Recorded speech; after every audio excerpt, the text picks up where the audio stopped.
On today's hike, I've been thinking about Alexander Hamilton and Jesus. Now, you may think that's random, but here's how it started. Not a bad view.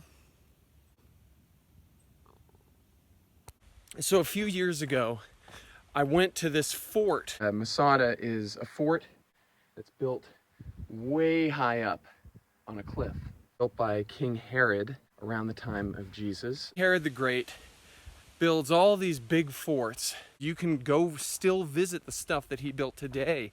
It's huge. Listen to this echo. I ended up climbing up. That was about 45 minutes of like straight up stairs. Tourists everywhere, so I'm gonna sign off before this tour group gets here. Jesus is the reason that Herod has this freak out, you know, thinks, oh, there's another king that's gonna replace me and I'm gonna just kill a bunch of babies.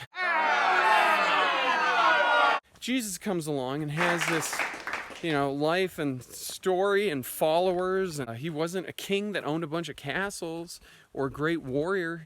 Those were the types of people whose stories you would expect to be told. The reason we've heard of it is because he had some followers and family members that really cared. I'm thinking in particular of Paul, this guy who took these letters around. You hear it all the time, like a letter from St. Paul to whoever, the Corinthians. Letters all the way around the Mediterranean and really spread the story. I mean, many of us remember that better than Herod's story. I mean, what did Herod do other than build a bunch of big stuff? Now let's bring in Alexander Hamilton. Alexander Hamilton was never president.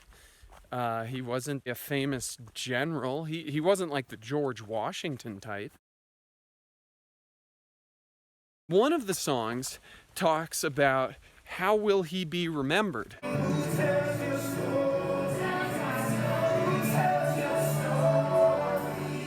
Alexander Hamilton is so well remembered because of the efforts of his wife, Eliza. She kept all his letters, organized them, shared them. She wanted to preserve and protect his legacy.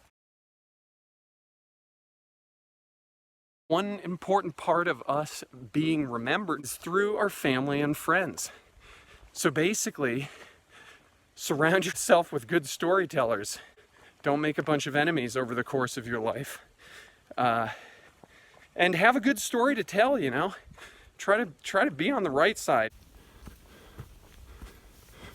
Take 27. Some of you have been expressing concern that I don't bring enough on my hikes. It's pretty minimalist, and that's true. But on today's hike, I've got an apple and a bottle of water, and I'm carrying it in this awesome backpack. Was there a Herod to Alexander Hamilton? Was it like Aaron Burr? Yeah, here's the truck I came across. It's definitely dealing with some buckshot wounds and some rock wounds. So I guess this is where the fire tower on Snowball Mountain would have been. You can tell by the feet. If you have not subscribed yet to my channel, please do so. That's how I feed myself.